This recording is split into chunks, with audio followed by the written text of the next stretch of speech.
Tahimik ang ICU. Tanging tunog ng monitor ang bumabasag sa katahimikan. Beep, beep, beep. Nakatayo si Nurse Alfred sa tabi ng kama. Hawak ang chart ng pasyente. 1 month. Mahina niyang bulong. 1 buwan nang hindi nagigising si Veronica San Miguel. Kahit komatos, tila may kakaibang buhay ang kanyang mukha. Maputi at makinis ang balat.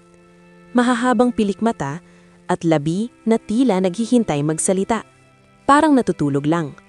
Parang anumang oras, didilat siya. Biglang bumukas ang pinto. Pumasok si Nurse Eugene.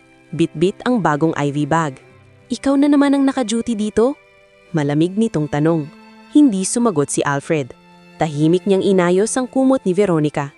Nakatitig si Eugene sa babae. "Sayang," bulong niya. "Ganyang kaganda, hindi na nagigising." Biglang humigpit ang hawak ni Alfred sa rail ng kama. "Respeto," sabi niya. Ngumiti si Eugene. "Respeto? Hindi ka naman kamag-anak." Tahimik. Ngunit mabigat ang hangin. Lumapit si Eugene at inayos ang buhok ni Veronica. "Kung magigising ka lang." Mahina niyang sabi. Hinawakan niya ang kamay ng babae.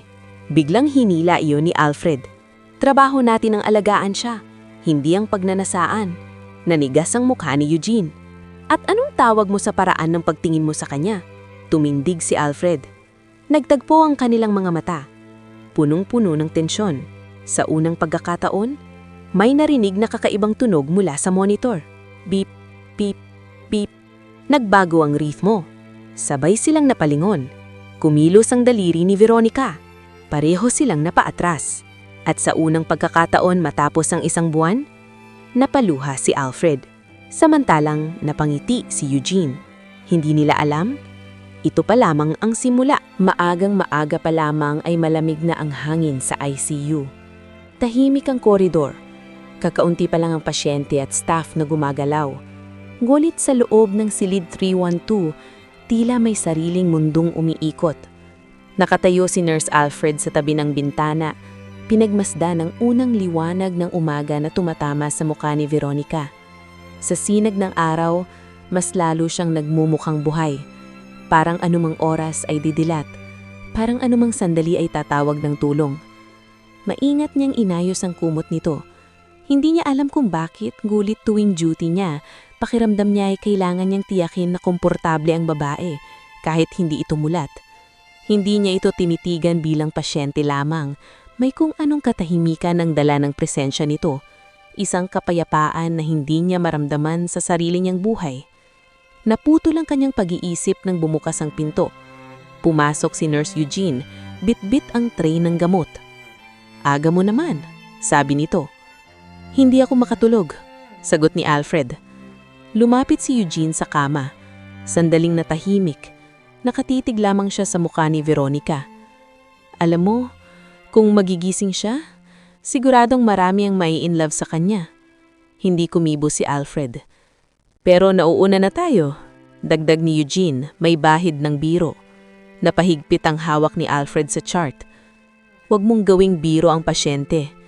Ngumiti si Eugene. "Hindi ako nagbibiro." Taimik silang dalawa. Taning tunog ng monitor ang namamagitan sa kanila. Beep, beep, beep. Lumapit si Eugene at maingat na inayos ang buhok ni Veronica. "Ang lambot," bulong niya. Biglang humakbang si Alfred. Hinawakan niya ang kamay ni Eugene at dahan-dahang inalis yon. "Sapat na ang ginagawa mo." Nanigas ang panga ni Eugene. "Anong problema mo?" "Trabaho natin ito," sagot ni Alfred. "Trabaho lang ba?" Nagtagpo ang kanilang mga mata. Mainit ang hangin sa malamig na silid. "Alfred," mahinang sabi ni Eugene, "huwag mong sabihing wala kang nararamdaman." Hindi agad sumagot si Alfred. Tumingin siya kay Veronica. Tahimik, mapayapa. Mahina niyang sinabi, "Hindi siya laruan." Tumawa ng mahina si Eugene. "Hindi rin siya santo." Bumukas ang pinto. Pumasok ang head nurse. Agad silang nagkahiwalay, ngunit nanatili ang tensyon sa pagitan nila. Habang naglalakad palabas si Eugene, lumingon siya kay Alfred. May kakaibang hamon sa kanyang mga mata. At sa sandaling iyon, napagtanto ni Alfred, hindi lamang pasyente ang nasa kama, ito ay magiging dahilan ng digmaan. Lumipas ang maghapon, iba't ibang nurse ang pumasok at lumabas, ngulit parehong bumabalik sina Alfred at Eugene sa silid 312. Parang may puwersang humihila sa kanila. Sa gabing iyon, si Alfred ang naka-duty. Tahimik siyang naupo sa tabi ng kama, pinagmasdan ng mukha ni Veronica. Kung naririnig mo man ako, huwag kang magmadali. Ligtas ka dito. Isang katahimikan ang pumuno sa silid. Ngulit biglang bumukas ang pinto. Pumasok si Eugene. Hindi ito naka-duty, ngunit naroon siya. Bakit ka bumalik? Tanong ni Alfred. Hindi sumagot si Eugene. Lumapit siya sa kama. Tumingin kay Veronica. At sa mahinang tinig ay sinabi, "Magising ka na, para matapos na ang laban namin." Nanigas si Alfred. "Anong laban?" Ngumiti si Eugene. "Para sa kanya." Tahimik ang gabi, ngunit sa pagitan ng dalawang lalaki, nagsisimula pa lamang ang unos. At sa gitna ng katahimikan, isang babae ang nakahimlay, na walang kaalam-alam na dalawang puso ang unti-unting nagiging mapanganib para sa kanya. Patak ng ulan ang maririnig sa bubong ng ospital. Mahina, ngunit tuloy-tuloy. Sa loob ng silid 312, pareho pa rin ang ritmo ng makina. Beep, beep, beep. Tahimik na pinagmamasdan ni Nurse Alfred ang monitor habang naglalagay ng bagong IV9. Ngunit sa likod ng kanyang isip, may isang alaala na matagal na niyang sinusubukang kalimutan. Isang gabing maulan, isang tawag sa emergency, isang aksidenteng nagbago ng lahat. Isang buwan na ang nakalipas, luwabas si Alfred sa silid at nagtungo sa nurse station. Naroon si Eugene, nakaupo habang nagkakape. Hindi sila nag-uusap, hindi na nila kailangan. Pareho nilang alam na may tensyon sa pagitan nila. Ngulit sa pagkakataong iyon, nagsalita si Eugene. "Naaalala mo ba yung gabing dinala siya dito?" Nanigas si Alfred. Hindi siya agad sumagot. "Maraming aksidente ang dimarating dito." Malamig niyang sagot. Humigop ng kape si Eugene. Pero hindi lahat may ganoong muka. Tahimik. Bumalik ang tunog ng ulan sa alaala ni Alfred. Flashback. Ang aksidente. Malakas ang ulan nang dumating ang ambulansya. Basang-basa ang kalsada. Sirena. Sigawan. Dugo. Unang bumukas ang pinto ng ambulansya si Alfred. Sumunod si Eugene. Female. Mid-20s. Head trauma. Sigaw ng paramedic. Nakita nila siya. Isang napakagandang babae na natatakpan ng dugo at ulan. Ngulit kahit ganon, may kakaibang kapayapaan sa kanyang muka. "Pulse weak," sigaw ni Eugene. Sa kabilang stretcher, may lalaking duguan, halos hindi humihinga. "Dalawang pasyente," sigaw ng doktor. "Unahin ang babae," sabi ng isang staff. "Mas kritikal ang lalaki," kontra ng iba. Nagkatinginan sina Alfred at Eugene. Isang segundo, 2 segundo, desisyon. Sa gitna ng kaguluhan, hinawakan ni Alfred ang stretcher ni Veronica. Tinulak niya ito papasok, samantalang si Eugene ay nanatili sa lalaking pasyente. Ngunit makalipas ang ilang minuto, lumabas ang doktor, umiling. Hindi na siya umabot. Ang lalaki ay idiniklarang patay. Nanatili si Eugene sa hallway. Hindi siya gumalaw. Hindi siya nagsalita. Samantalang si Alfred ay nakatitig lamang sa operating room kung saan ipinaglalaban ang buhay ng babae. Balik sa kasalukuyan. Humigpit ang hawak ni Eugene sa baso ng kape. "Kung sabay natin silang dinala," mahina niyang sabi. Hindi siya tinapos ni Alfred. "Wala na tayong magagawa." "Sigurado ka?" Nagtagpo ang kanilang mga mata. May lungkot, may galit, may sisi. Sa loob ng silid 312, tahimik pa rin si Veronica. Hindi niya alam na sa gabing iyon, may buhay na nawala at may 2 lalaking hindi pa rin nakakatakas sa alaala. Lumipas ang oras. Gabi na naman. Si Eugene ay muling pumasok sa silid. Hindi siya naka-duty, Ngunit naroon siya. Tinitigan niya ang babae. Ikaw ang pinili nilang iligtas, bulong niya. Huminga siya ng malalim, pero may kapalit iyon. Sa likod niya naroon si Alfred. Narinig niya ang lahat. At sa unang pagkakataon matapos ang isang buwan, ang katahimikan sa pagitan nila ay napalitan ng isang mabigat na katotohanan. May isang lalaking namatay at pareho silang bahagi ng desisyong iyon. Biglang umingay ang monitor. Beep, beep, beep. Mas mabilis. Pareho silang napalingon. Kumilos ang mga daliri ni Veronica. Mahina, halos hindi mapansin, ngunit supat para manginig ang kanilang dibdib. Lumapit si Alfred. Eugene, tumawag ka ng doktor. Ngunit hindi gumalaw si Eugene. Nakatitig lamang siya. Parang may hinihintay, parang may kinakatakutan. Sa gitna ng ulan sa labas at tunog ng makina sa loob, isang lihim ang unti-unting umaahon at hindi pa handa ang dalawang lalaki sa katotohanang darating. Umaga sa ICU. Tahimik, ngunit mabigat ang hangin. Sa silid 312, nananatiling payapa ang mukha ni Veronica San Miguel. Ang kanyang dibdib ay marahang tumataas at bumababa, kasabay ng ritmo ng makinang nagpapanatili ng kanyang buhay. Beep, beep, beep. Ngunit sa labas ng silid, hindi payapa ang mundo. Nakatayo si Nurse Alfred sa nurse station, hawak ang chart ngunit hindi binabasa. Nakatingin lamang siya sa kawalan. Sa kabilang dulo ng mesa, nakaupo si Nurse Eugene, tahimik na nagkakape.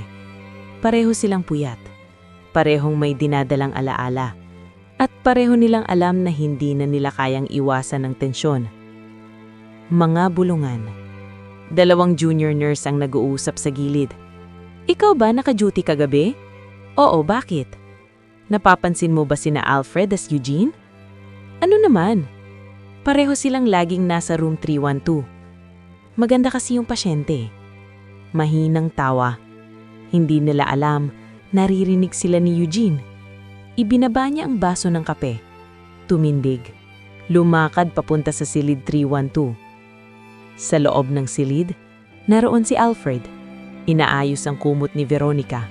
Pinupunasan ang kanyang kamay ng maligamgam na bimpo. Maingat. Tahimik. May paggalang. Biglang bumukas ang pinto. Pumasok si Eugene. Hindi ka pa tapos? Tanong niya. Hindi sumagot si Alfred. Lumapit si Eugene at kinuha ang kabilang kamay ni Veronica. Alam mo, sabi niya, mas maganda siya ngayon kaysa kahapon. Hindi gumalaw si Alfred, ngunit halatang tumigas ang kanyang balikat. Huwag mong gawing personal ito, dagdag ni Eugene. Dahan-dahang tumayo si Alfred. Huminga ng malalim. Ikaw ang gumagawa nitong personal. Ngumiti si Eugene. Talaga? Lumapit pa siya. Kung wala kang nararamdaman, bakit ka galit? Tahimik, ngunit umiinit ang hangin. Ang pagsabog. Hinawakan ni Eugene ang buhok ni Veronica, marahang inaayos. Biglang hinawakan ni Alfred ang kanyang pulso. Mahigpit. Sapat na. Napatingin si Eugene sa kanyang kamay. Pagkatapos ay tumingin sa mata ni Alfred at sa unang pagkakataon, nawala ang biro sa kanyang mukha. Bitiwan mo ako. Huwag mong hawakan ng pasyente kung hindi kailangan. Umigting ang panga ni Eugene. At sino ka para magdikta? Sino ka para magpanggap na nagmamalasakit? Biglang hinila ni Eugene ang kanyang kamay. Nagkaharap sila. Halos magkadikit ang kanilang mukha. Mas mabuti ng totoo kesa magkunwaring santo, malamig na sabi ni Eugene. Santo? Hindi ako santo, pero hindi ako oportunista. Nanlisik ang mata ni Eugene. 1 segundo, 2 segundo, at sa iglap, itinulak niya si Alfred. Napaatras si Alfred sa gilid ng kama. Umingay ang metal rail. Nag-flash ang monitor. Beep, beep, beep. Pareho silang napalingon. Lumapit agad si Alfred kay Veronica. Inaayos ang sensors. Kinakalma ang sitwasyon. Tumigil ang alarma. Bumalik ang normal na ritmo. Tahimik, ngunit ang tensyon ay mas mabigat kesa dati. Pagpasok ng head nurse. Biglang bumukas ang pinto. Pumasok ang head nurse. Anong nangyayari dito? Walang sumagot. Parehong nakatayo. Parehong humihinga ng mabigat. Tumingin ang head nurse sa kanila. ICU ito, hindi palengke. Yumuko si Alfred, hindi nagsalita. Ngunit si Eugene ay nanatiling tuwid ang tindig. Kung may personal kayong problema, iwan ninyo sa labas. Lumabas siya. Ngunit iniwan ng mabigat na katahimikan. Pagkatapos, hindi agad umalis si Eugene. Tinitigan niya si Alfred. May galit. May sakit. May kompetisyon. Simula pa lang ito, sabi niya. Pagkatapos ay lumabas. Naiwan si Alfred. Tahimik siyang naupo sa tabi ng kama. Pinagmasdan si Veronica. Huminga ng malalim. At sa mahimong tinig ay bumulong. Huwag kang magmadaling gumising. Hindi pa handa ang mundong haharapin mo. Sa labas ng silid, naglalakad si Eugene sa mahabang koridor. Mahigpit ang kanyang kamao. Sa kanyang dibdib ay may apoy na hindi na mapipigilan. At sa gitna ng katahimikan ng ICU, nagsimula na ang digmaan. Hindi para sa buhay, hindi para sa tungkulin, kundi para sa isang babaeng hindi pamulak, ngulit siyang magiging sentro ng pagkawasak ng dalawang puso. Maulap ang umaga. Makapal ang ulap sa labas ng bintana ng ICU. Tila sumasalamin sa bigat ng mga pusong nasa loob nito. Sa silid 312, nananatiling tahimik si Veronica San Miguel. Walang pagbabago sa kanyang kalagayan, ngunit ang presensya niya ay tila mas lalong bumibigat sa dibdib ng mga taong nasa paligid. Beep, beep, beep. Pareho pa rin ang ritmo. Ngunit hindi na pareho ang nararamdaman ng mga nagbabantay. Si Nurse Eugene ang naka-duty ngayong umaga. Nag-iisa siya sa silid. Tahimik. Pinagmasdan niya si Veronica ng matagal. Walang ibang nurse sa paligid. Walang doktor. Walang nakatingin. Huminga siya ng malalim. Dahan-dahan siyang lumapit. Hinawakan niya ang kamay ng babae. Mainit pa rin. Buhay.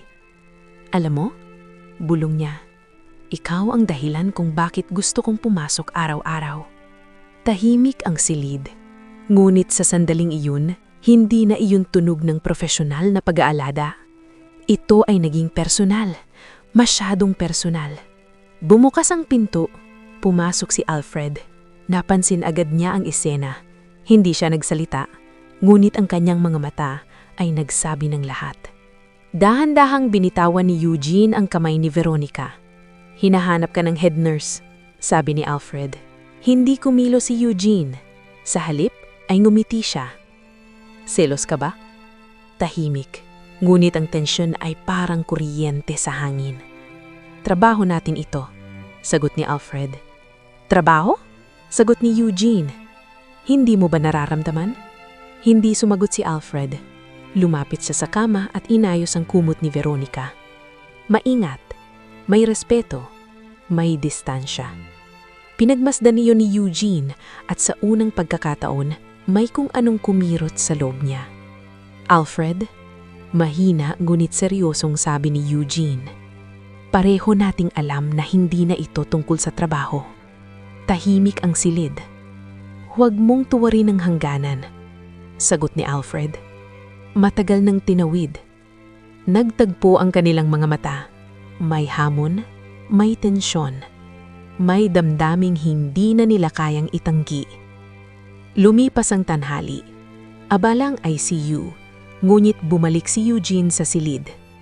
Naglakad siya papunta sa side table. May maliit na suklay doon.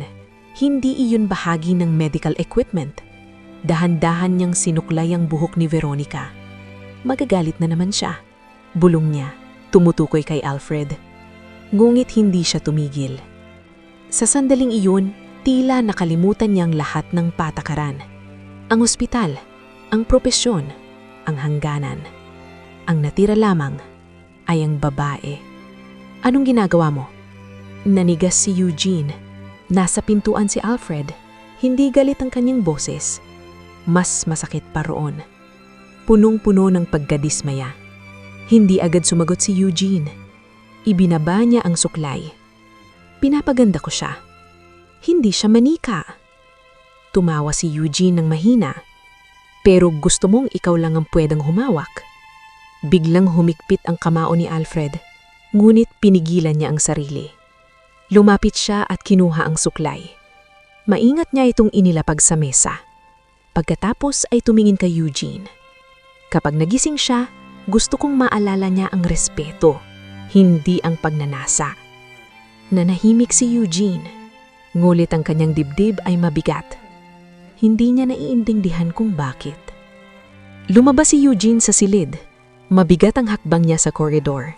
Hindi siya galit, hindi siya masaya. Gulit alam niyang may binabago sa kanya ang babaheng nasa kama. Sa loob ng silid, tahimik na naupo si Alfred sa tabi ni Veronica. Mahina niyang sinabi, "Hindi kita kilala, pero ipinaglalaban kita." Sa sandaling iyon, kumilos ng mahaliga ang talukap ni Veronica. Napahinto si Alfred. Lumapit. Tinitigan. Ngunit bumalik sa katahimikan ng lahat. Sa labas ng ICU, lumakas ang ulan. Sa loob nito, dalawang puso ang unti-unting nawawala sa sarili. At ang mga hangganang hindi dapat tuwarin ay nagsisimula ng maglaho. Patuloy ang ulan sa labas ng ospital. Ang mga patak nito ay dumudula sa bintana ng ICU na tila luha ng langit. Sa loob ng silid 312, ang ilaw ay malamlam at ang katahimikan ay muling bumalot sa paligid. Beep, beep, beep. Ang makinang nagbabantay sa buhay ni Veronica San Miguel ay tila naging metronom ng mga pusong hindi mapakali. Mag-isa si Nurse Alfred sa silid. Maingat niyang pinapalitan ng IV fluid habang paminsan-minsan ay sumusulyap sa mukha ni Veronica. Hindi niya namamalayan na nasasanay na siyang kausapin ito. Umulan na naman, mahinang niyang sabi. Ganito rin ang panahon nang dumating ka rito. Tahimik, ngulit hindi siya tumigil. Kung pagod ka na, pwede kang magpahinga. Pero sana, bumalik ka. Napahinto siya sa sarili niyang mga salita. Hindi siya dapat maging ganito. Hindi siya dapat maging personal. Ngulit sa bawat araw na lumilipas, mas lumalalim ang koneksyong hindi niya naiintindihan. Sa nurse station, naroroon ang dalawang staff nurse. Napansin mo ba si Alfred? Bakit? Mas tumatahimik siya kapag duty niya sa 312. Si Eugene naman, laging naghahanap ng dahilan para tumasok doon. Delikado yan. Hindi nila alam, nakikinig si Eugene mula sa likuran. Mahigpit ang kanyang panga. Hindi siya nagsalita, ngulit may kumikirot sa kanyang dibdib. Pumasok si Eugene. Tahimik. Naroroon si Alfred, nakaupo sa tabi ng kama. Hindi sila nag-usak agad. Tanging tunog ng makina ang namamatigit. Beep, beep, beep. Lumapit si Eugene sa bintana, pinanood ang ulan. Sa tingin mo, naririnig niya tayo? Tanong niya. Hindi natin alam, sagot ni Alfred. Tingin ko, naririnig niya. Tahimik muli. Lumapit si Eugene sa kama. Ngunit sa pagkakataong ito, hindi niya hinawakan si Veronica. Hindi niya inayos ang buhok. Hindi niya inangkin ang espasyo. Tinitigan lamang niya ito. Kung magigising ka, sabi niya, sana maalala mo na may mga taong naghintay. Napatingin si Alfred sa kanya. May kakaibang lungkot sa boses nito. Hindi ang palaban na Eugene na nakilala niya, kundi isang lalaking may dinadalang bigat. Tahimik silang nakatayo. Pagkatapos ay nagsalita si Alfred. Natatakot ka ba? Hindi agad sumagot si Eugene. Matagal. Pagkatapos ay umiling. Opo. Natatakot akong kapag nagising siya. Hindi niya ako maalala. Napatingin si Alfred kay Veronica. Mas natatakot ako kapag nagising siya. Maalala niya ang lahat. Tahimik ang silid. Pareho silang may kinakatakutan. Biglang kumurap ang ilaw mula sa labas, lumakas ang ulan. Kasabay nito, bahagyang gumalaw ang kamay ni Veronica. Pareho silang napahinto. Lumapit si Alfred. "Eugene, nakita mo?" Tumanggo ito.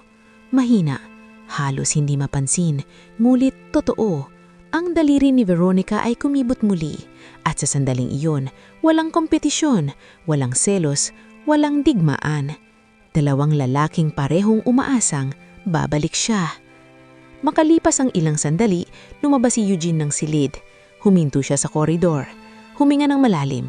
Sa unang pagkakataon, hindi siya galit. Hindi siya nakikipaglaban. Hindi niya alam kung ano ang nararamdaman niya. Ngunit alam niyang may nagbabago.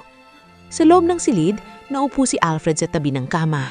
Pinagmasdan ang mukha ni Veronica. Mahina niyang sinabi, "Kung babalik ka, hindi na magiging pareho ang lahat."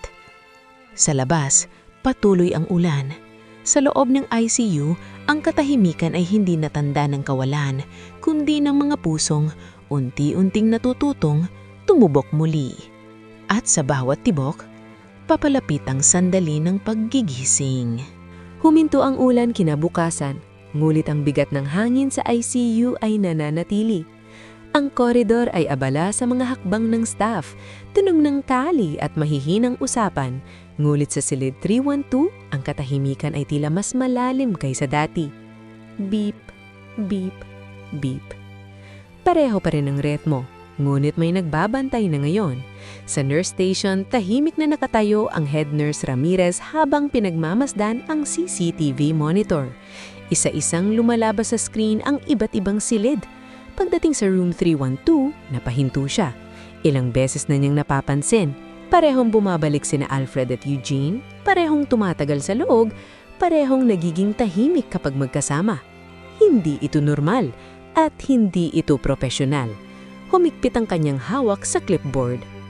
Sa loob ng silid 312, nakaduty si Nurse Eugene.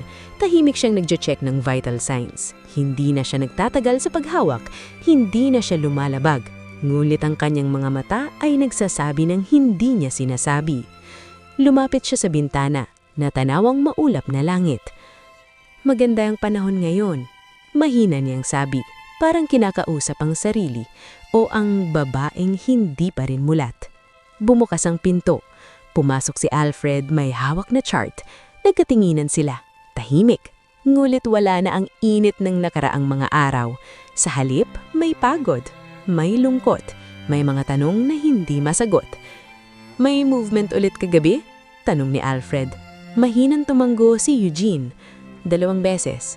Napatingin si Alfred kay Veronica. Parang umaasa, parang natatakot. Biglang bumukas ang pinto. Pumasok ang head nurse. Pareho silang tumayo ng tuwid. Sinuri niya ang paligid, ang monitor, ang chart, ang IV. Walang mali, ngunit hindi iyon ang kanyang hinahanap. Tumingin siya sa kanila. "Room 312, sabi niya, is not a lounge." Tahimik ang dalawa. "Wala akong gustong marinig na usapan tungkol sa pagiging paborito ninyo sa pasyenteng ito." Nanigas ang hangin. Ang pasyente ay responsibilidad, hindi emosyon. Tumanggo si Alfred. "Opo." Hindi agad nagsalita si Eugene. Pagkaraan ng ilang segundo, "Opo, ma'am." Ngunit alam nilang hindi ganon kasimple. Sa hallway nag-uusap ang dalawang staff. Pinatawag daw sila. Bakit? Napapansin na kasi. Nako, delikado yan. Ang chismis ay parang upoy. Mabilis kumalat, mahirap patayin. Pagkaalis ng head nurse, tahimik silang nanatili sa loob. Pagkatapos ay nagsalita si Eugene. "Kailangan na nating lumayo." Hindi agad sumagot si Alfred. Nakatingin lamang siya kay Veronica. "Pwede ba?" Tanong iyon, hindi sagot. Lumapit si Alfred sa kama. Inayos ang kumot. Siguradong hindi lalagpas sa hangganan. Si Eugene naman ay umatras, nagbigay ng espasyo. Sa unang pagkakataon, walang kompetisyon.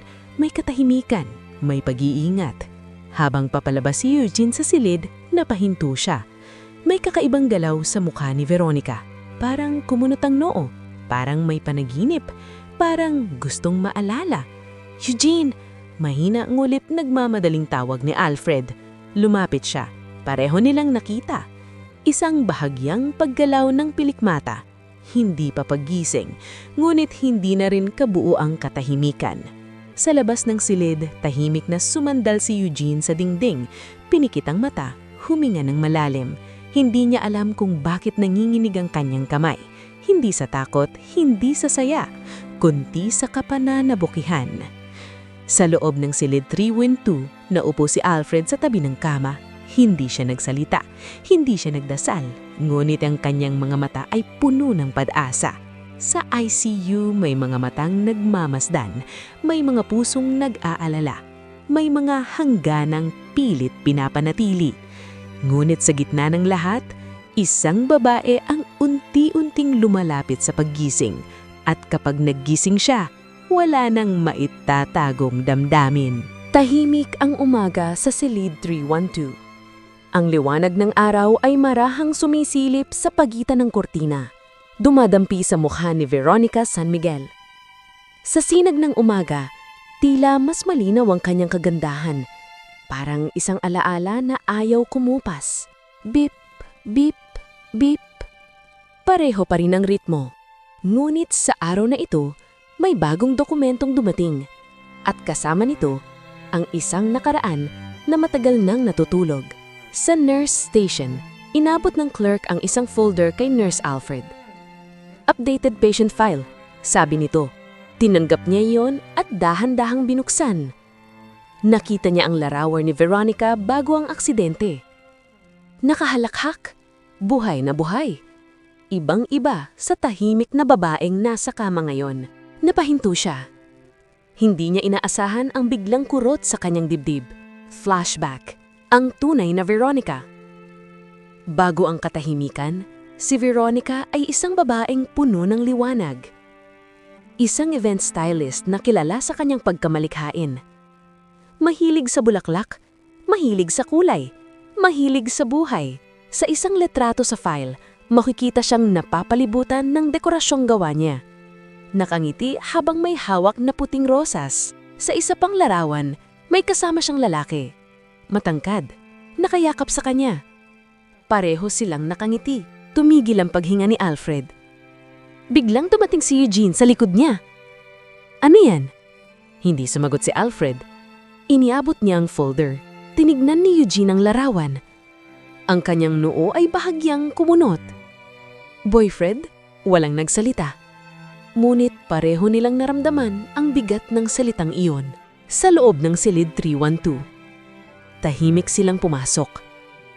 Ang silid ay pareho pa rin. Mapayapa. Tahimik.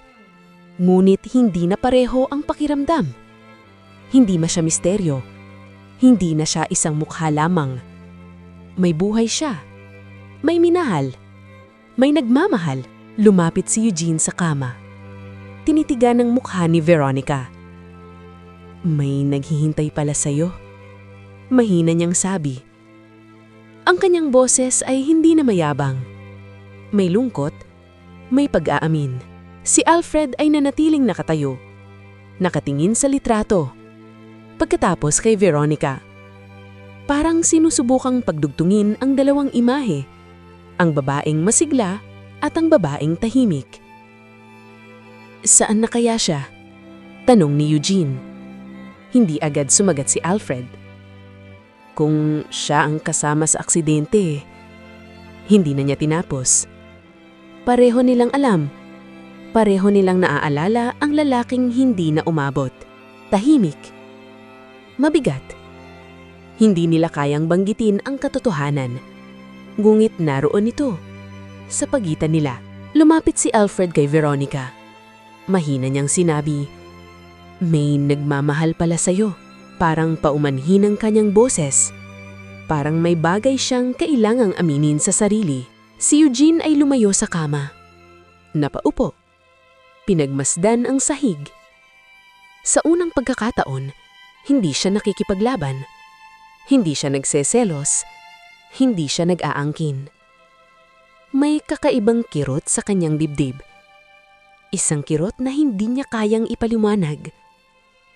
Habang nananatiling tahimik ang silid, muling kumilos ang talukpak ng mata ni Veronica. Mas malinaw, mas matagal. Napalingon si Alfred. Lumapit. Eugene, tumayo ito agad. Pareho silang nakikimasid. Isang bahagyang paggalaw ng labi. Parang gustong sabihin, parang may gustong pangalang bigkasin. Ngunit bumalik muli sa katahimikan. Lumabas si Eugene, mabigat ang hakbang. Huminto sa koridor, tumingala. Hindi niya inaasahan na mas masakit palang mahalin ang isang taong may iniwang pag-ibig. Sa loob ng silid, tahimik na naupo si Alfred. Pinagmasdan si Veronica. At sa unang pagkakataon, naramdaman niyang hindi siya karapat-dapat sa nararamdaman niya. Ang babae sa kama ay hindi lamang pasyente, hindi lamang kagandahan, hindi lamang katahimikan. Siya ay isang puso na may iniwang kwento. Isang pag-ibig na maaaring hindi pa natatapos. At habang siya ay papalapit sa paggising, ang 20 taong nakikimasid ay unti-unting natututong masaktan. Tahimik ang ICU sa oras ng madaling araw. Ang mga ilaw sa koridor ay dim na at ang karamihan sa mga pasyente ay natutulog. Sa silid 312, ang mahinang liwanag mula sa monitor ang tanging nagliliwanag sa mapayapang mukha ni Veronica San Miguel. Beep. Beep. Beep. Ang ritmo ng makina ay parang tibok ng pusong naghihintay. Si Nurse Alfred ang naka-duty. Tahimik siyang nakaupo sa tabi ng kama, hawak ang updated patient file. Hindi niya sinasadyang muli niyang buksan ang pahina kung saan naroon ang larawan ni Veronica kasama ang lalaking pinaniniwalaan nilang nobyo nito. Ngayon, mas malinaw na ang kurot sa kanyang dibdib. Hindi lamang awa, hindi lamang pag-aalaga, kundi isang damdaming hindi niya dapat pinayagang lumalim. Dahan-dahan niyang isinra ang folder. Tumingin kay Veronica. May naghilintay pala sa'yo, bulong niya. Bumukas ang pinto. Pumasok si Eugene kahit hindi siya naka-duty. Tahimik siyang lumapit. Walang biro, walang ngiti, walang hamon. Tulog pa rin? Mahina niyang tanong. Tumanggo si Alfred. Lumapit si Eugene sa paanan ng kama. Hindi na niya hinawakan ang kamay ng babae. Hindi na siya lumabag. Ngunit, hindi rin siya umalis. Kung buhay pa ang boyfriend niya, mahina niyang sabi, wala tayong laban. Tahimik ang silid. Hindi agad sumagot si Alfred. Kung buhay pa siya, sagot niya, wala tayong dapat ipaglaban. Nagtagpo ang kanilang mga mata. Sa unang pagkakataon, pareho silang umatras. Hindi dahil sa takot, kundi dahil sa respeto. Biglang nagbago ang tunog ng monitor. Beep. Beep. Beep. Mas mabilis, mas hindi regular. Pareho silang napalingon. Lumapit si Alfred. Eugene, tawagin mo ang doktor. Ngunit bago pa ito makalabas, isang mahinang tunog ang narinig nila.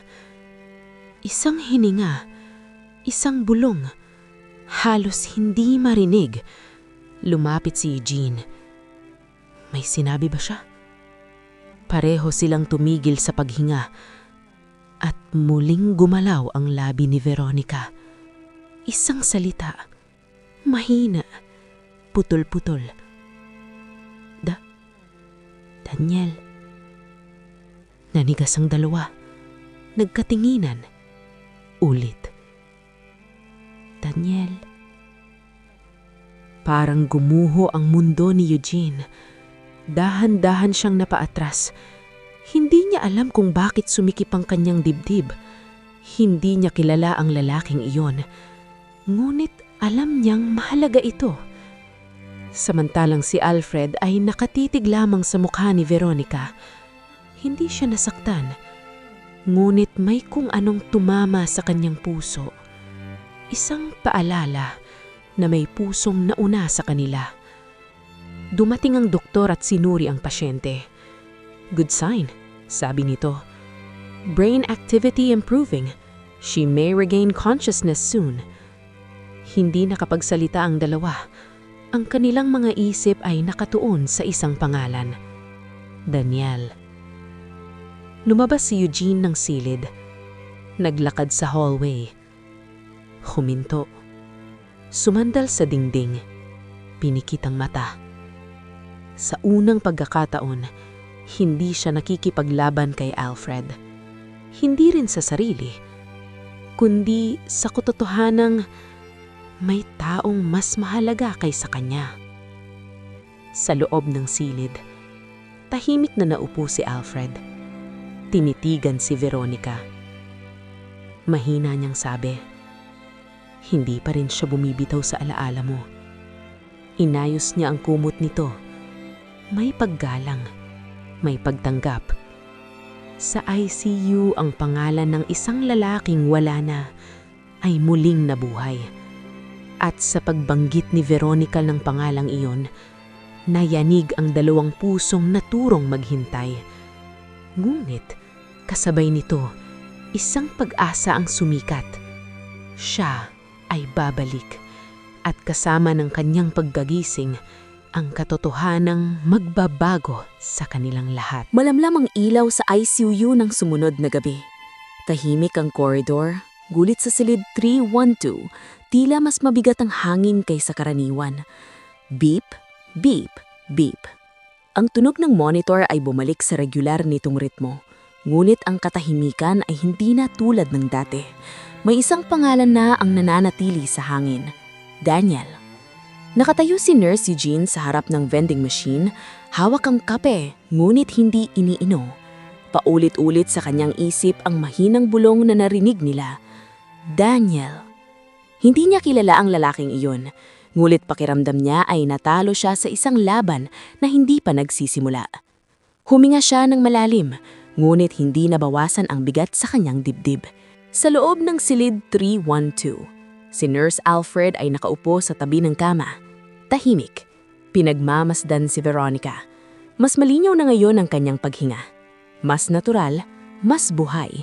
Ngulit ang salitong lumabas sa kanyang labi ay tila paalala na may mundong naghihintay sa kanyang pagbabalik.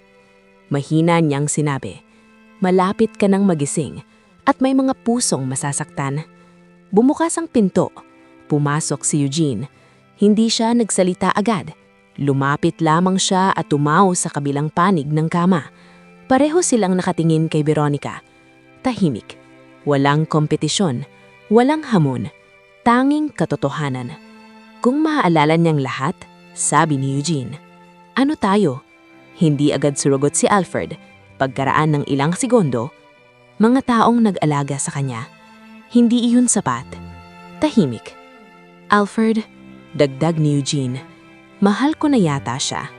Hindi niya ito sinabi bilang hamon, hindi bilang pag-angkin, kundi bilang pag-amin. Hindi nagulat si Alfred, hindi rin siya nagalit. Alam ko, sagot niya. Napatingin si Eugene. Ikaw ba? Matagal bago sumagot si Alfred. Mas pinipili kong hindi pangalanan. Tahimik muli ang silid, ngunit sa pagkakataong iyon, wala nang galit. May pag-unawa, may lungkot, may pagpanggap. Bumukas ang pinto. Pumasok ang doktor. May dalang papel. Good news, sabi niya. Her brain response is improving rapidly. She may wake up within days. Pareho silang natigilan. Days, hindi na buwan, hindi na linggo, kundi mga araw na lamang. Ngunit hindi pa tapos ang doktor. Also, we confirmed the identity of the male patient from the accident. Humikpit ang dibdib ni Eugene. Hindi kumalaw si Alfred. He was Daniel Reyes, fiancé. Parang tumigil ang oras. Fiancé, hindi lamang nobyo, kundi lalaking pakakasalan niya. Pagkatapos ng balita, tahimik na lumabas ang doktor. Walang nagsalita. Hindi gumalaw ang dalawa. Parang gumuho ang lahat ng pag-asang lihim nilang itinago. Hindi kinaya ni Eugene ang bigat. Lumabas siya ng silid, naglakad sa mahabang corridor. Mas mabilis, mas mabigat, hanggang sa napahinto siya at sinuntok ang pader. Mahina, nguit sapat upang ilabas ang sakit. Sa loob ng silid, naiwan si Alfred. Tahimik siyang lumapit kay Veronica. Punagmasdan ng mukha nito. Mahina niyang sinabi, "May naghihintay pala sa iyo sa kabilang buhay." Huminga siya ng malalim. "At nandito kami, sa mundong iniwan mo." Sa ICU, mas malinaw na ngayon ang katotohanan. May lalaking minahal si Veronica, isang lalaking hindi nababalik, at dalawang lalaking natutong mahalin siya sa kanyang katahimikan. Ngunit kapag siya'y nagising, kailangan nilang harapin ang anino ng nakaraan at ang tanong na walang kasigurahan ang sagot. May puwanga pa ba sa puso niya ang bagong pag-ibig? Tahimik ang umaga sa ICU, ngulit ang sikat ng araw na tumatagos sa mga kurtina ay tila nagdadala ng bagong yugto. Sa silid 312, ang liwanag ay marahang dumadampi sa mukha ni Veronica San Miguel. Mas natural na ang kanyang paghinga, mas maayos ang tibok ng monitor. Beep, beep, beep. Buhay, patuloy. Ngunit sa pagitan ng bawat tunog ay naroon ang isang katotohanang hindi matatakasan. Sa nurse station, may iniabot na maliit na envelope ang hospital admin kay Nurse Alfred. Personal belongings recovered from the accident, sabi ng staff. Dahan-dahan niya itong binuksan. Sa loob, isang basag na cellphone, isang singsing na may maliit na diamante, ilang litrato. Napahinto siya. Kinuha niya ang mga larawan. Sa unang litrato, si Veronica ay nakasandal sa balikat ng isang lalaki. Masaya, walang takot. Sa ikalawa, hawak nito ang kanyang kamay. Malinaw ang engagement ring. Sa likod ng larawan, may nakasulat, "To my forever, Daniel." Humigpit ang hawak ni Alfred. Lumapit si Eugene. "Ano yan?" Hindi agad sumagat si Alfred. Iniabot niya ang larawan. Tahimik na tinignan ni Eugene. May kung anong kumirot sa kanyang dibdib. Hindi selos, hindi galit, kundi pagkawala. Sa loob ng silid 312, tahimik silang pumasok. Ang silid ay tila hindi nagbago, ngunit ang mga larawang hawak nila ay nagdala ng bagong realidad. Lumapit si Eugene sa kama. Matagal niyang tinitigan si Veronica. "Masaya ka pala noon," mahina niyang sabi. Hindi niya inaasahan na may kirot sa kanyang boses. Si Alfred ay maingat na inilagay ang envelope sa side drawer. Hindi para itago, kundi para ingatan. Hindi para sa sarili, kundi para sa babae na nagmamay-ari nito. "Fiancé," bulong ni Eugene. Hindi tanong, pag-aamin. Tumanggo si Alfred. Hindi niya alam na wala na siya. Dagdag ni Eugene. Tahimik, mabigat. At tayo ang saksi sa pagkawala niya. Ang hangin ay tila lalong bumigat. Lumapit si Alfred sa kama. Maingat niyang inayos ang kumot. Hindi natin alam kung paano niya haharapin ang katotohanan. Tahimik si Eugene. Pagkaraan ng ilang sandali, "Sa tingin mo may karapatan tayong manatili?" Hindi agad sumagot si Alfred. Ang tanong ay hindi lamang kay Veronica, kundi para sa kanilang konsensya. Habang tahimik ang silid, bahagyang kumunot ang noo ni Veronica. Parang may panaginip. Parang may gustong alalahanin. Lumapit sila pareho. Ang kanyang paghinga ay bahagyang bumilis at muli, gumalaw ang kanyang mga labi. Hindi malinaw ang salita, ngunit may emosyon, may lungkot, may hinahanap. Napaatras si Eugene. Kapag nagising siya, malalaman niya agad. Tumanggo si Alfred. Hindi natin pwedeng itago. Masisira siya. Hindi sumagat si Alfred dahil alam niyang totoo iyon. Lumipas ang ilang oras. Tahimik silang nagtrabaho. Walang tensyon, walang pagtatalo, walang kompetisyon. Sa unang pagkakataon, pareho nilang inuuna ang babae, hindi ang kanilang damdamin. Paglabas nila, huminto si Eugene sa pintuan. Tumingin muli kay Veronica. "Kung may puwang pa sa puso mo, hindi ko alam kung para kanino iyon." Pagkatapos ay naglakad siya palayo. Sa loob ng silid 312, nananatiling payapa ang babae. Ngunit sa ilalim ng katahimikan na iyon ay naroon ang isang pusong malapit ng gumising at isang pag-ibig na kailangang muling ilibing. At kapag dumilat siya, ang mga larawang iniwan ng nakaraan ay muling papatibok sa kanyang puso. Maliwanag ang umaga. Sa labas ng ospital, sumisilip ang araw matapos ang ilang araw ng ulan. Ang mga dahon ng puno ay kumikislap sa natuyong patak ng tubig, tila simbolo ng panibagong simula. Ngunit sa ICU, ang hangin ay nananatiling mabigat. Sa silid 312, tahimik pa ring nakahimlay si Veronica San Miguel. Ngunit ang kanyang paghinga ay mas malalim na ngayon. Mas natural, mas buhay. Beep, beep, beep. Mas matatag, mas tiyak, mas malapit sa paggising.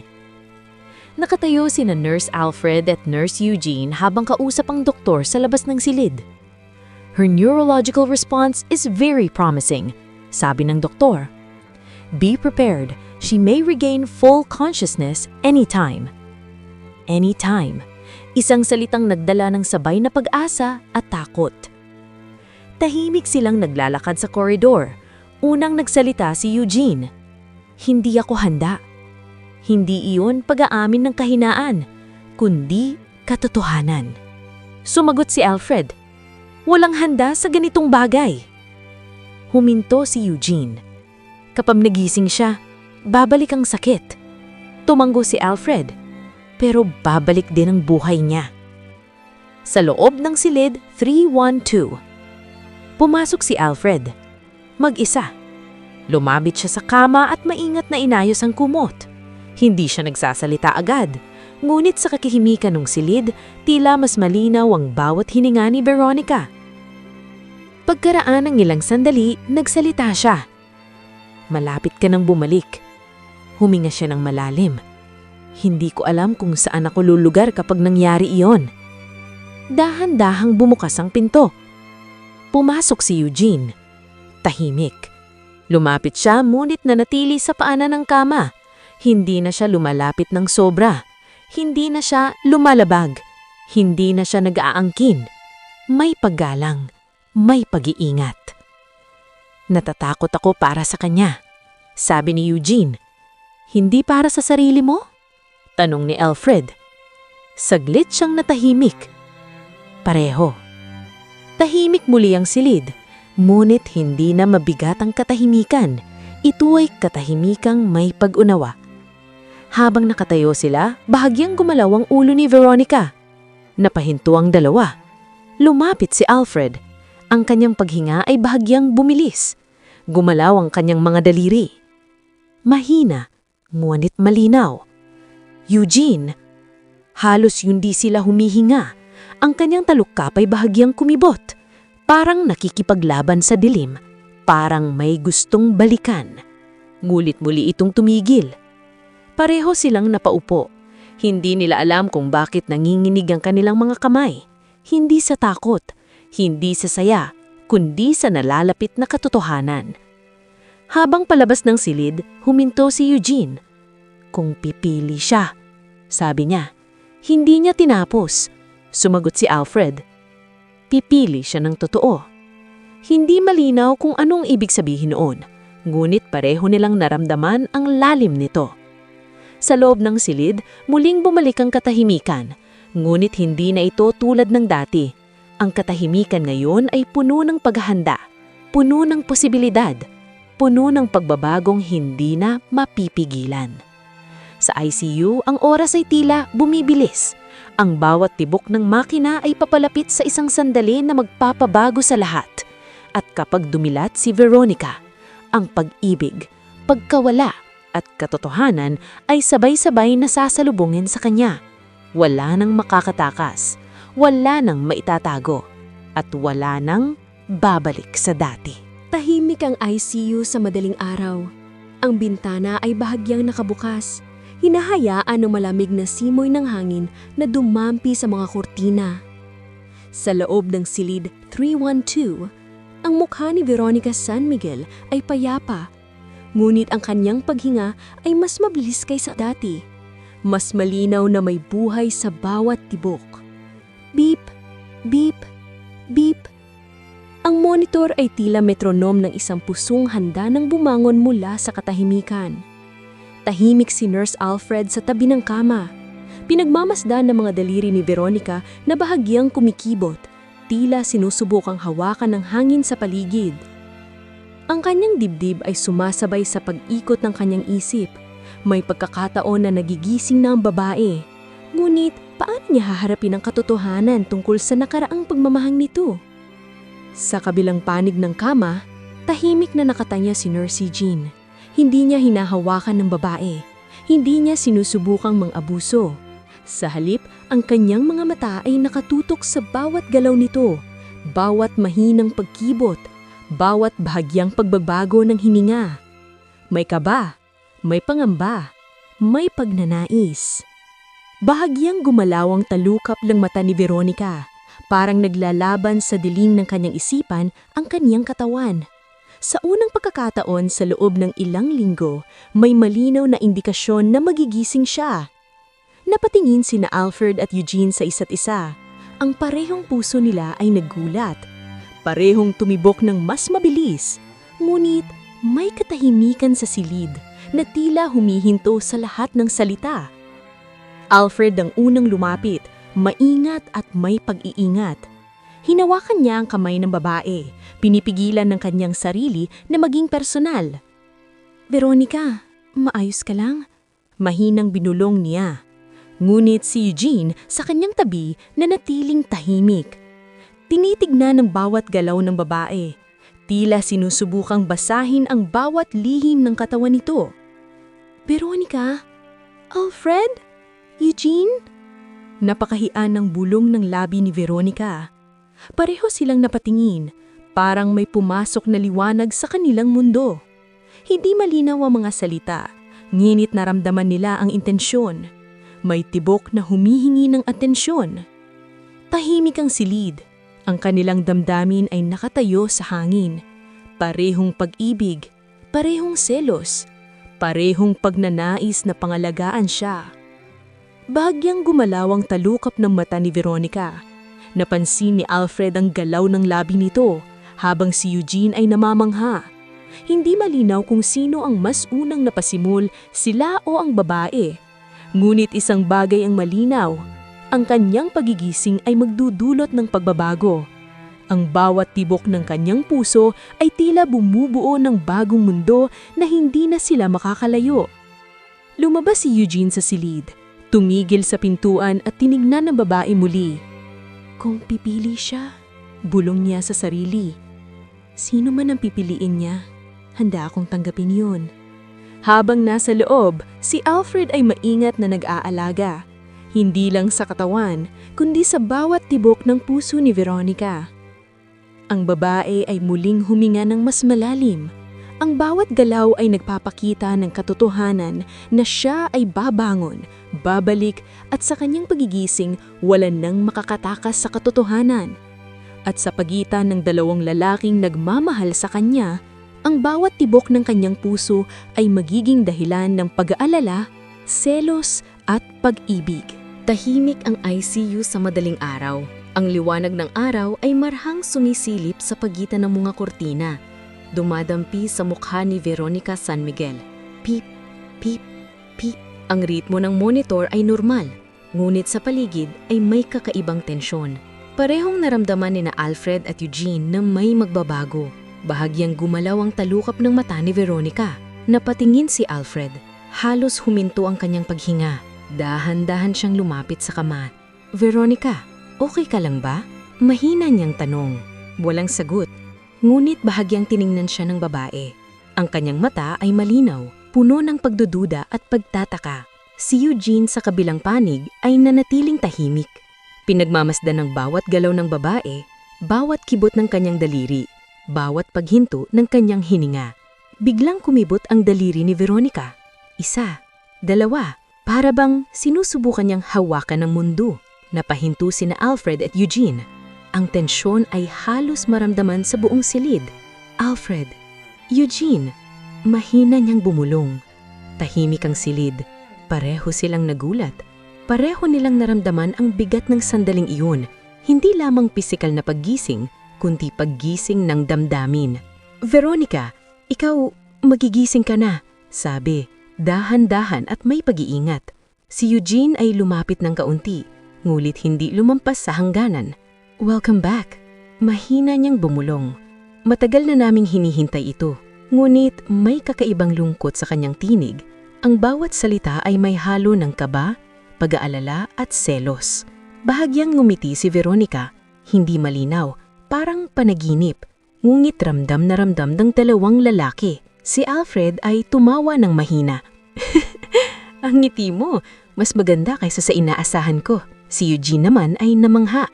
Kahit gising ka na, parang nananatili ang misteryo mo.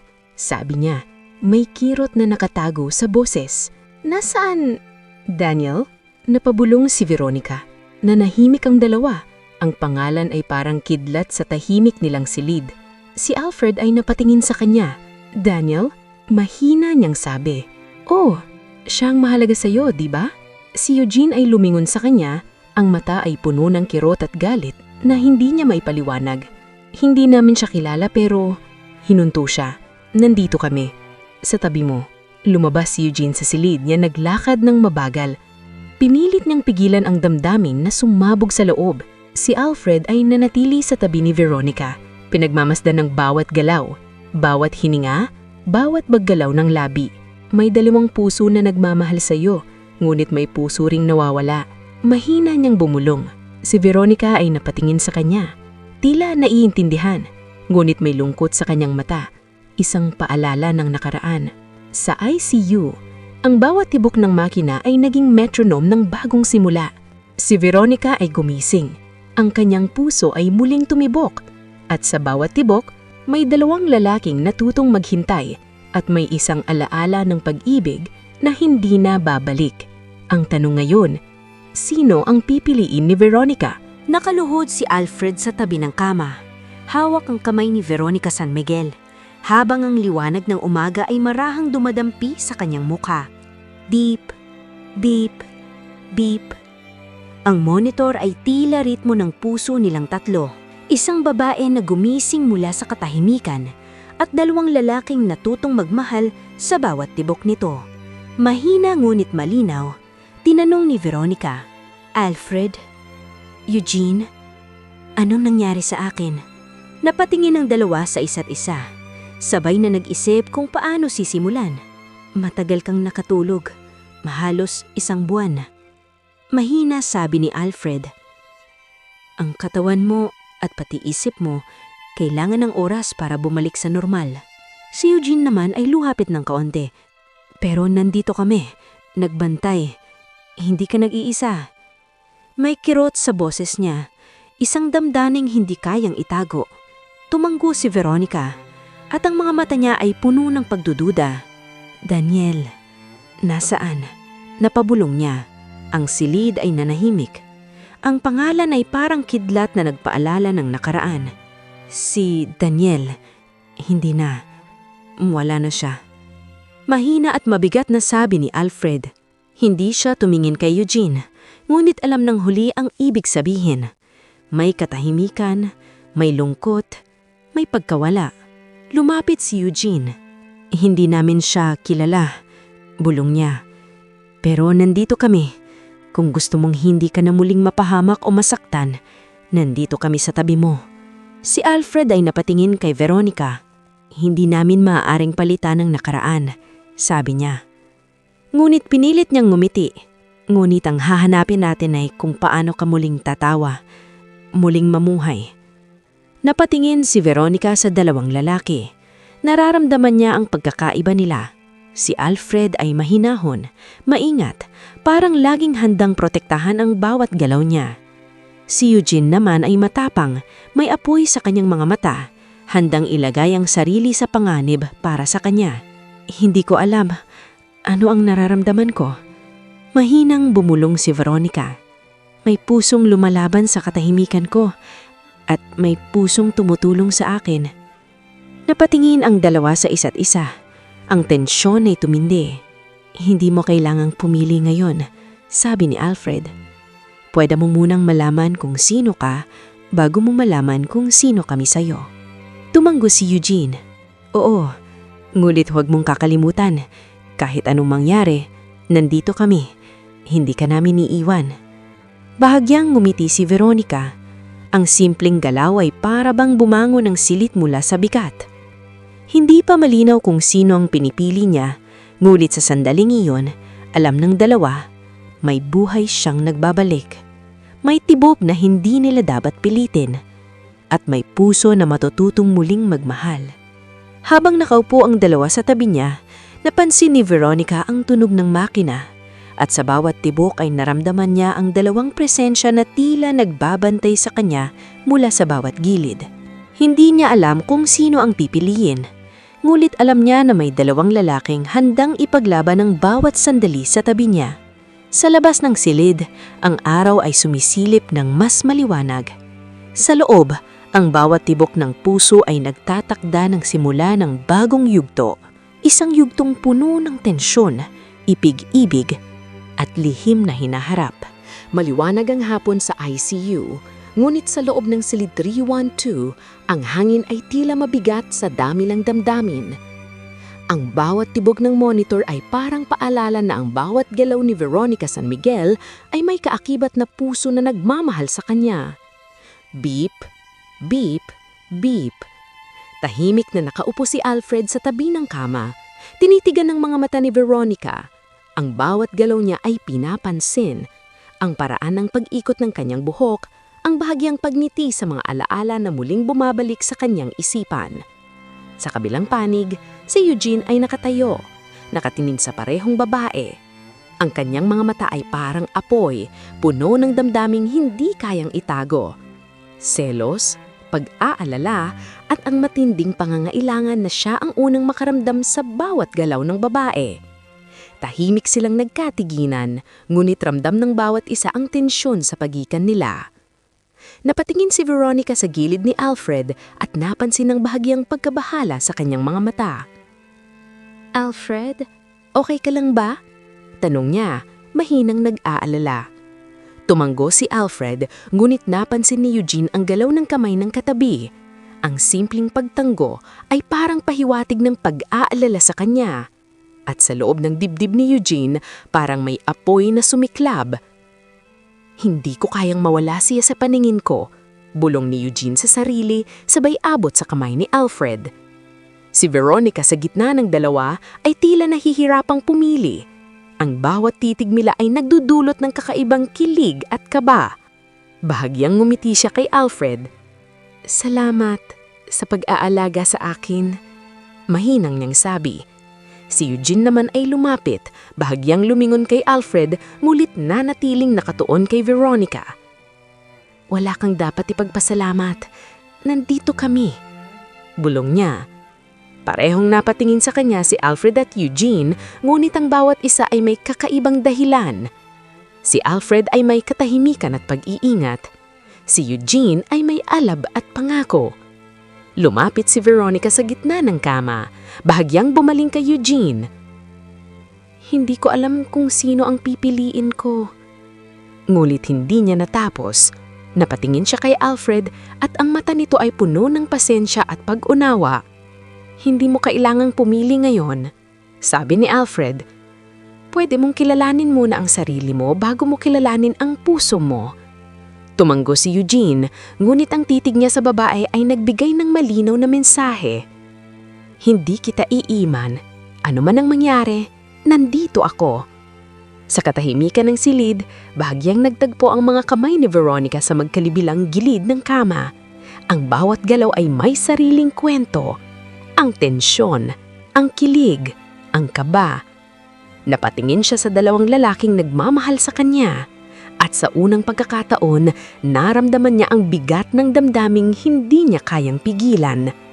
Ngunit sa kabila ng lahat, ang bawat tibok ng puso niya ay tila nagtatanong, "Sino ang pipiliin ko?" Sa labas ng ICU, ang araw ay dahan-dahang lumulubog, ngulit sa loob ng silid, ang bawat tibok ay nagsimula ng magkwento ng bagong yugto. Ang unti-unting paggising ng damdamin ni Veronica, ang paglalaban ng dalawang puso para sa kanyang atensyon, ang tensyon at selos na mas magpapalalim sa kanilang love triangle. At sa bawat hibla ng hangin sa silid, may pahiwatig. Ang sandaling pipiliin niya ang isa sa dalawang lalaking ito ay palapit na. Maliwanag ang gabi sa labas ng ospital. Ngunit sa silid 312, ang liwanag ng monitor at lampara ay nagbigay ng init sa katahimikan. Ang bawat tibok ng puso ni Veronica San Miguel ay parang metronome ng damdaming matagal nang itinago ni na Alfred at Eugene. Beep, beep, beep. Tahimik na nakaupo si Alfred sa tabi ng kama. Pinagmamasdan niya ang bawat galaw ni Veronica at sa unang pagkakataon, bahagyang niyakap ang kamay nito sa kanyang palad.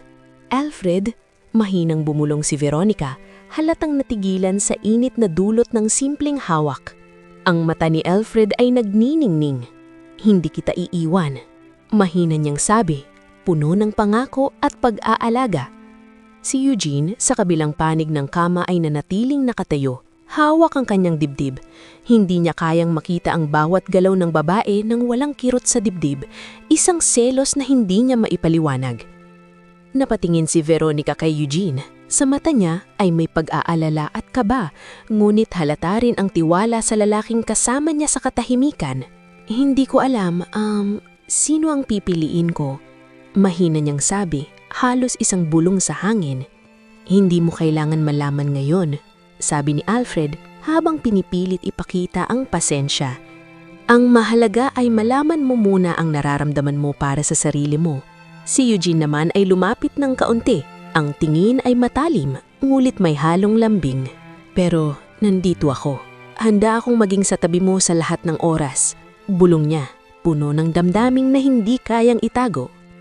Bahagyang lumapit si Veronica sa gitna ng kama. Ang kanyang kamay ay bahagyang humawak sa palad ni Alfred, ngunit ang tingin niya kay Eugene ay nagbigay ng pahiwatig ng pagkikilala sa damdamin nito. Ang puso niya ay naguguluhan. Ang bawat tibok ay parang nagsasabing, Alfred, katahimikan, katiyakan, proteksyon. Eugene, alab, tapang, pangakong hindi iiwan. Napansin na Eugene ang mahinang ngiti ni Veronica kay Alfred. Ang dibdib niya ay parang piniga ng kirot, ngulit sa halip na umatras, dahan-dahan niyang inilipat ang kamay ni Veronica mula sa palad ni Alfred patungo sa kanya.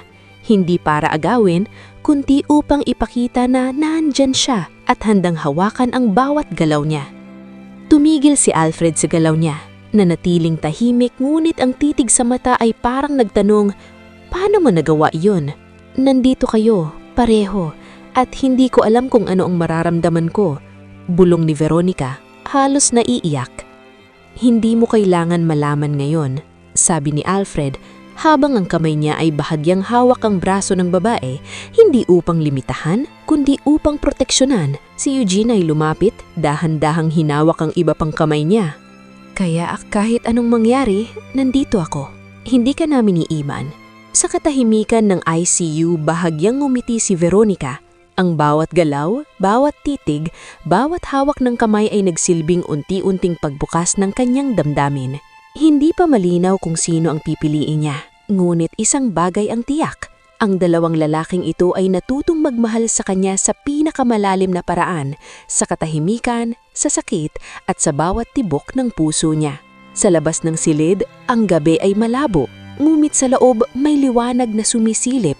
Ang love triangle ay nagsisimulang mas umigtim. Ang selos at tensyon ay mas lumalalim, at si Veronica unti-unti ay natututo kung paano mahalin muli. Tahimik ang gabi sa ICU. Ang lampara sa tabi ng kama ay nagliliwanag sa mukha ni Veronica San Miguel, na ngayon ay unti-unting nagigising sa kanyang damdamin at puso. Beep, beep, beep. Ang bawat tibok ng monitor ay tila sumasalamin sa tibok ng tatlong puso nagtatagpo sa iisang silid. Ang puso niya at ang mga puso ni na Alfred at Eugene. Si Alfred ay nakaupo sa tabi ng dama, hawak ang kamay ni Veronica. Tahimik, ngunit halata ang bawat paghihirap na itago ang damdaming labis na lumalakas sa bawat galaw niya ng babae. Alfred, mahinang bumulong si Veronica. Bakit parang ang hirap ng lahat? Tulad ng puso mo, sagot niya. Dahan-dahang hawak ang kanyang kamay ng mas mahigpit. Hindi mo kailangan madaliin. Ngunit nandito ako. Laging nandito. Sa kabilang panig, si Eugene ay nakatayo, nakatingin sa bawat galaw. May kirot sa dibdib, ngunit may tapang na nakatago sa likod ng titig. "Alfred, nandito rin ako," bulong niya. "Hindi mo ako nakikita ngayon, ngunit handa akong ipaglaban ng bawat sandali para sa kanya." Bahagyang lumapit si Veronica sa gitna. Ang kanyang mga kamay ay sabay na nahawakan ni na Alfred at Eugene. Ang init ng kamay ni Alfred ay nagpapakalma sa kanya. Ang titig at tapang ni Eugene ay nagpapabilis ng tibok ng puso niya. Hindi niya alam kung paano haharapin ng damdaming iyon. Sa katahimikan ng silid, naramdaman niya ang hirap ng pagpili. Katahimikan at katiyakan ng isa, alab at tapang ng isa. At sa gitna ng tensyon, may isang damdaming unti-unting lumalakas. Ang takot na masaktan ng isa sa kanila kapag pumili siya. Napatingin si Eugene kay Alfred. Ang mata niya ay nagsalita. "Hindi kita iiwan." Si Alfred naman ay hindi bumitaw. Tahimik ngunit malinaw ang mensahe. "Hindi ka namin iiwan." Pareho silang naglalaban sa katahimikan, hindi sa galit, kundi sa pagmamahal. Ang bawat titig ay may halong pangungulit, selos at pag-aalala. Si Veronica, nakapikit, huminga ng malalim. Sa bawat paghinga, naramdaman niya ang dalawang presensya na parehong nag-aalaga at parehong nagmamahal. Bahagyang ngumiti si Veronica at sa simpleng ngiti niyon, nagkaroon ng katahimikan. Hindi malinaw kung sino ang pipiliin niya. Ngunit para sa sandaling iyon, ramdam niya ang pangangalaga ng dalawa. Ramdam niya ang damdaming hindi matatawaran. At ramdam niya ang bigat ng bawat tibok ng puso niya.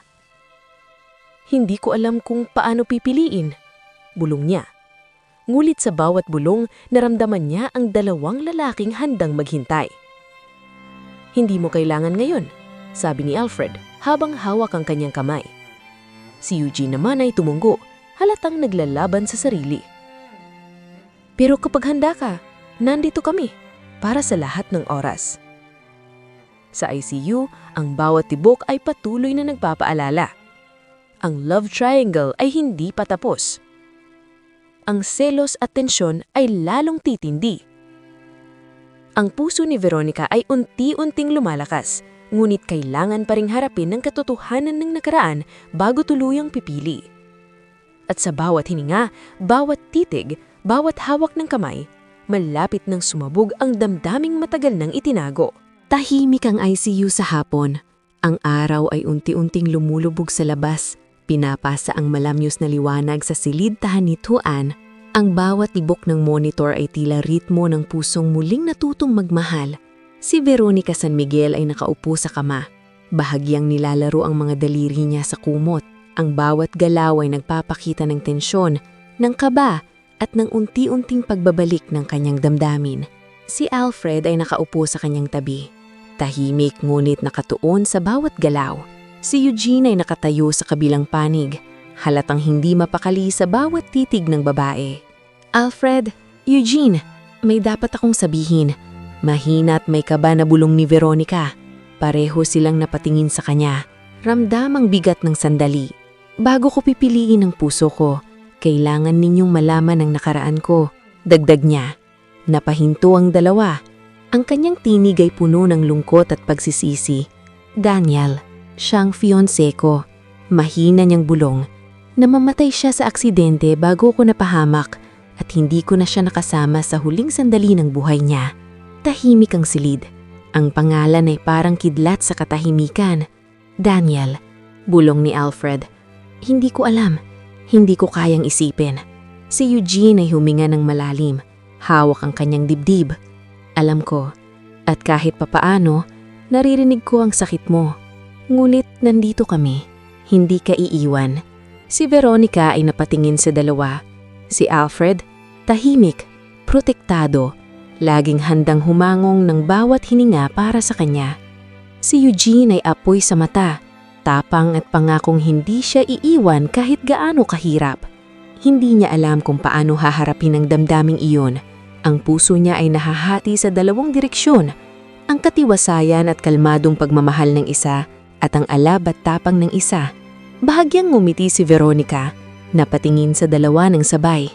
Alfred, Eugene, kailangan ko munang alamin ang sarili ko. Mahina niyang bulong, ngulit isang bagay ang malinaw. Hindi ko makakalimutan ang bawat sandali na nag-alaga kayo sa akin at nagmahal sa akin. Si Alfred ay tumanggo. Hawak pa rin ang kamay niya. Hindi ka namin iniwalang bahala. Ano man ang desisyon mo, nandito kami. Si Eugene ay dahan-dahang humawak sa kamay ng babae mula sa kabilang panig. Walang sino man ang makakagapi sa damdamin ko para sa iyo. Bulong niya. Tahimik ang silid. Ngulit puno ng damdaming hindi na kayang itago. Ang bawat titig, bawat hawak, bawat bulong ay parang paunang yugto ng pagbubukas ng puso. Ngunit alam ni Veronica na sa susunod na kabanata, kailangan niyang harapin ang huling desisyon. Sino ang pipiliin niya sa dalawang lalaking nagmahal sa kanya sa pinakamalalim na paraan? Ang oras ay papalapit. Ang puso niya ay patuloy na nagtatakda ng ritmo ng kanyang magiging kinabukasan. Tahimik ang silid 312 sa ICU. Ang liwanag ng araw ay dahan-dahang sumisilip sa pagitan ng mga kortina, tila simbolo ng bagong simula.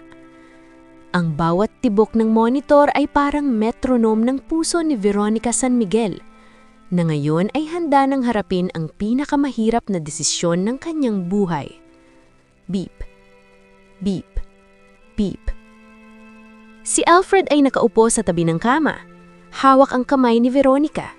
Tahimik ngunit halata ang bawat tibok ng damdamin niya. Si Eugene ay nakatayo sa kabilang panig. Ang kanyang titig ay natalim, puno ng alab at pangako, habang hawak ang kamay ng babae mula sa kabilang gilid. Si Veronica ay nakatingin sa dalawang lalaking nagmamahal sa kanya. Ang puso niya ay naguguluhan, ngunit may liwanag na nagsisimulang sumiklap sa kanyang damdamin. Mahina siyang huminga at bumulong. Alfred, Eugene, alam ko na kung sino ang pipiliin ko. Napatingin ang dalawa, parehong may kaba at pag-asa. Ang pinili ko, ang lalaking laging nandyan sa bawat tibok ng puso ko. Ang hindi ako iniwan sa katahimikan ko. Ang nagpakita sa akin ng tunay na pagmamahal. Tahimik silang naghintay sa kanyang desisyon. Eugene, mahina ngulit malinaw niyang bumulong. Si Eugene ay napatingin sa kanya ng may halong sorpresa at tuwa. Siya, ang lalaking nagpakita sa akin na may apoy sa bawat pagtingin. Ang lalaking handang ipaglaban ako. Ang lalaking hindi natakot magmahal ng totoo. Si Alfred ay bahagyang napangiti, ngulit may kirot sa mata. Alam kong tama ang puso mo, mahina niyang sabi. Ang mahalaga, masaya ka. Si Eugene ay lumapit at dahan-dahang hinawakan ang mukha ni Veronica. Hindi mo na kailangang magduda. Bulong niya. Puso ko at buhay ko ay sayo na. Bahagyang yumuko si Veronica at magkahawak silang tumayo sa tabi ng kama. Ang bawat hininga, bawat titig, bawat haplos ay simbolo ng bagong simula. Si Alfred ay tinitignan sila. Tahimik ngunit may ngiti. Hindi siya nanalo sa puso ng babae, ngunit nanalo siya sa respeto at pagmamahal na naipakita niya sa buong proseso. Sa labas ng ICU, ang araw ay sumisikat ng maliwanag. Ang bawat sandali ay nagbigay daan sa pag-iibig, selos at pagpapasya. Sa loob, si Veronica at Eugene ay magkahawak, handang harapin ang mundo bilang magkasama. Ang puso ni Veronica ay muling nagbukas. Ngunit sa pagkakataong ito, alam niya na ang tunay na pagmamahal ay hindi lamang tungkol sa kilig, kundi sa tapang na magmahal, sa pasensya at sa kakayahang pumili ng tama sa puso. Moral lesson. Sa huli, natutunan ni Veronica, ang tunay na pagmamahal ay hindi sumusuko sa katahimikan o sa nakaraan. Ang pasensya ay mahalaga sa bawat relasyon. Hindi lahat ng nagmamahal sa atin ay para sa atin, ngunit bawat isa ay nagtuturo ng leksyon. At ang puso, kapag handa ng pumili, ay laging magbibigay ng tamang direksyon. Sa ICU, ang bawat tibok ay hindi na lamang tanda ng buhay, kundi tanda ng bagong simula, ng tamang pagpili at ng pag-ibig na handang harapin ang lahat ng unos. Wakas.